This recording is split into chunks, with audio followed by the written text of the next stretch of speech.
আজি আৰক্ষীৰ জিম্মাৰ ম্যাদ উকলিব পদ্মকান্ত হাজৰিকাৰ অসম মীন উন্নয়ন নিগমৰ OSD তথা প্ৰকল্প সঞ্চালক আছিল হাজৰিকা অসম মীন উন্নয়ন নিগমৰ কেলেংকাৰীৰ গোচৰত গ্ৰেপ্তাৰ হৈছিল পদ্মকান্ত হাজৰিকা চাৰিদিনীয়া আৰক্ষীৰ জিম্মাত পোহৰলৈ আহিছিল কেলেংকাৰীৰ বহু তথ্য দুৰ্নীতি নিবাৰক আৰু তদাৰকী কোষৰ মাৰাথন জেৰা চলি আছে জেৰাত হাজৰিকাই নাম লৈছে কেইবাজনো ৰাজনীতিবিদৰ সেইসকল লোক তদন্তৰ আওতালৈ আহিবনে নাহে তাক লৈ এতিয়া প্ৰশ্নৰ সৃষ্টি হৈছে যেহেতু পদ্মকান্ত হাজৰিকা সেই সময়ত মীন নিগমৰ OSD হৈ আছিল যি সময়ত তেওঁ এই মীন নিগমৰ অধ্যক্ষ হৈ আছিল বৰ্তমানৰ মৰিগাঁৱৰ বিধায়ক ৰমাকান্ত দেউৰী আৰু সেই সময়ত পদ্মকান্ত হাজৰিকাই যি ধৰণৰ কেলেংকাৰী কৰিছিল সেই কেলেংকাৰীৰ সবিশেষ ইতিমধ্যে আমি প্ৰতিদিন টাইমে অসমৰ দৰ্শকসকলক জনাইছো ৰাইজক জনাইছো তাৰ পিছত এতিয়া এটাই প্ৰশ্ন পদ্মকান্ত হাজৰিকা গ্ৰেপ্তাৰ হৈছে পদ্মকান্ত হাজৰিকাক জেৰা কৰা হৈছে কিন্তু ৰমাকান্ত দেউৰীক এতিয়াও সুধিবলৈ কিয় মাটি পঠিয়াবলৈ সাহস কৰিব পৰা নাই দুৰ্নীতি নিবাৰক শাখাই নে বিজেপিৰ বিধায়ক হল বুলিয়ে তেওঁ গেৰুৱা বখন পিন্ধা এগৰাকী ৰাজনীতিবিদ হল বুলিয়ে তেওঁৰ সকলোবোৰ তেওঁৰ বিৰুদ্ধে থকা অভিযোগ মাফ কৰি দিয়া হ'ব নেকি তেওঁক কিয় সুধিবলৈ মাটি পঠিয়াব পৰা নাই তেওঁক কিয় সোধা পোছা কৰা হোৱা নাই যে পদ্মকান্ত হাজৰিকাৰ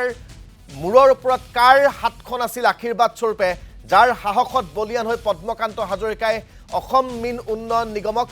বজাৰলৈ ৰূপান্তৰিত কৰিছিল এই গোটেই বিষয়টো সন্দৰ্ভত জানিবলৈ জ্যেষ্ঠ সাংবাদিক ঋত্বিক কৌশিকৰ সৈতে আমি ফোনযোগে সংযোগ স্থাপন কৰিছোঁ ঋত্বিক কৌশিক পদ্মকান্ত হাজৰিকাৰ আজি আৰক্ষীৰ জিম্মাৰ ম্যাদ উকলিব তাৰ পিছত তেওঁক ন্যায়িক জিম্মালৈ প্ৰেৰণ কৰা হয় নে পুনৰ আৰক্ষীৰ জিম্মাত লোৱা হয় সেয়া পৰৱৰ্তী সময়ত লক্ষণীয় হ'ব কিন্তু তেওঁৰ জেৰাত বহু ৰাজনীতিবিদ আৰু ব্যাগুম বিষয়াৰ নাম লৈছে বুলি জানিব পৰা গৈছে সেই সন্দৰ্ভত কি তথ্য আছে আপোনাৰ হাতত আজি মীন উন্নয়ন নিগমৰ এটা ব্যাগুম কেলেংকাৰী তথ্য পোহৰলৈ আহিছে আৰু যিটো কেলেংকাৰী সংঘটিত হৈছিল 2019 চনৰ পৰা 2021 চনৰ ভিতৰত যিটো আছিল যে ৰাজ্যৰ বিভিন্ন যি বিল আছে জান জুৰি আছে সেইখিনি উন্নয়ন কৰা বিশেষকৈ মেটেকা আঁতৰোৱাৰ পৰা যি বিলসমূহৰ উন্নতি কৰা তাৰ পাৰ বন্ধাকে ধৰি বিভিন্ন শিতানত কেইবাটাও স্কিমত ধন আহিছিল আৰু সেই ধনসমূহ নিজৰ মাজত প্ৰায় এটা সেই গোটেই ধনখিনি তেওঁলোকে ভাগ বতৰা কৰিছিল কোনো ধৰণৰ উন্নয়নৰ কাম কৰা নাছিল আৰু 2023 চনত যিগৰাকী যি পৰিচালক সঞ্চালিকা আহিছিল সঞ্চালিকাই যেতিয়া এইটো অনিয়ম দেখিছিল অনিয়ম দেখোঁতেই দুৰ্নীতি নিবাৰক সঞ্চালকালয়ত এখন এজাহাৰ দাখিল কৰিছিল আৰু সেই এজাহাৰৰ ভিত্তিত 30/2023 নম্বৰত এটা গোচৰ ৰুজু কৰিছিল দুৰ্নীতি নিবাৰক সঞ্চালকালয়ে আৰু সেই প্ৰায় 3 বছৰ কাল সেই গোচৰটোৰ অনুসন্ধান কৰি আছিল আৰু অনুসন্ধানৰ অন্তত প্ৰায় 3 বছৰৰ মূৰত প্ৰাৰম্ভিক অৱস্থাত 7 গৰাকীক গ্ৰেপ্তাৰ কৰিছিল য'ত গুৱাহাটীকে ধৰি বিভিন্ন স্থানত অভিযান চলাই 7 গৰাকী আৰু পৰৱৰ্তী সময়ত ACS বিষয়াক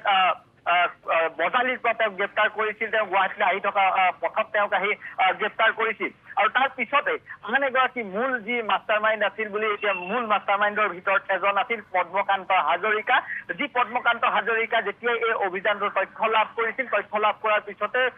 অসমৰ বাহিৰলৈ তেওঁ আত্মগোপন কৰিছিল উৰিষ্যাৰ পুৰীত গৈ বিলাসী হোটেলত আত্মগোপন কৰি আছিল আৰু সেই সময়ছোৱাতে যেতিয়া আৰক্ষীয়ে অনুসন্ধান চলাই তথ্য লাভ কৰে আৰু উৰিষ্যাৰ পুৰীৰ পৰা শুকুৰবাৰে বিৰলি ভাগত গ্ৰেপ্তাৰ কৰে আৰু যেতিয়া তেওঁক গ্ৰেপ্তাৰ কৰে তাৰ সমান্তৰালভাৱে গুৱাহাটীৰ 3 স্থানত দুৰ্নীতি নিবাৰকে অভিযান চলাইছিল 3টাকৈ ফ্লেটত অভিযান চলাইছিল য'ত 5টাকৈ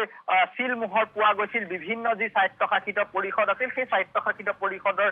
কাৰ্যবাহী সদস্য আৰু যি অধ্যক্ষৰ চিলমোহৰ পোৱা গৈছিল যিকেইটা পৰৱৰ্তী সময়ত হয়তো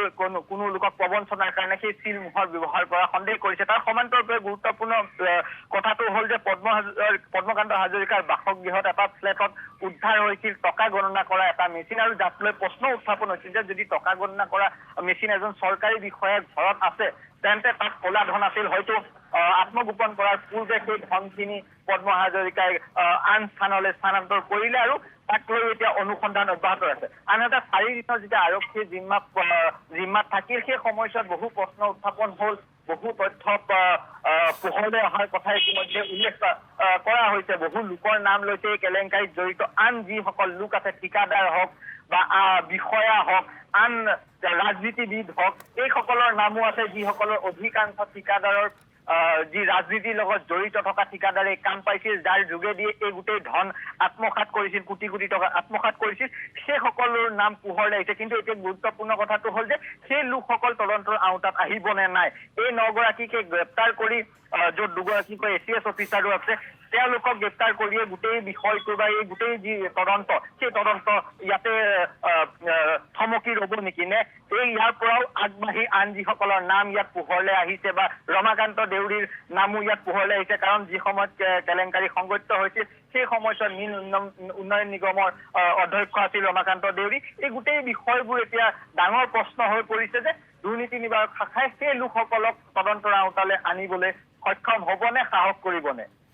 নিঃসন্দেহে সাহস কৰিবনে নকৰে সেয়াই ডাঙৰ প্ৰশ্ন। ৰমাকান্ত দেউৰীক এতিয়ালৈকে সোধা পোছা কৰিবলৈকে মতা নাই, তদন্তৰ আওতালৈ অনাটো দূৰৰে কথা। গোটেই বিষয়টোৰ যিহেতু তেওঁৰ নাম আছে, তেওঁৰ বিৰুদ্ধে অভিযোগ আছে, তেওঁৰ কাৰ্যকালতে তেওঁৰ অধ্যক্ষতাৰ সময়তেই এইগৰাকী পদ্মকান্ত হাজৰিকাই লুটি পুতি মীন বিভাগক শেষ কৰিছিল। গতিকে ৰমাকান্ত দেউৰীৰ অজ্ঞাতে সেই কাম কেনেকৈ হৈছিল সেয়া হয়তো কোনো নজনা এটা প্ৰশ্ন। গতিকে সেই প্ৰশ্নটোৰ উত্তৰ একমাত্ৰ ৰমাকান্ত দেউৰীয়ে দিব পাৰিব। কিন্তু ৰমাকান্ত দেউৰীকে এতিয়ালৈকে মতাও নাই, সোধাও নাই। গোটেই বিষয়টোৰ পৰা ৰমাকান্ত দেউৰীক অতি ৰহস্যজনকভাৱে আঁতৰাই ৰখা হৈছে। সেইটো কিয় হৈছে এতিয়া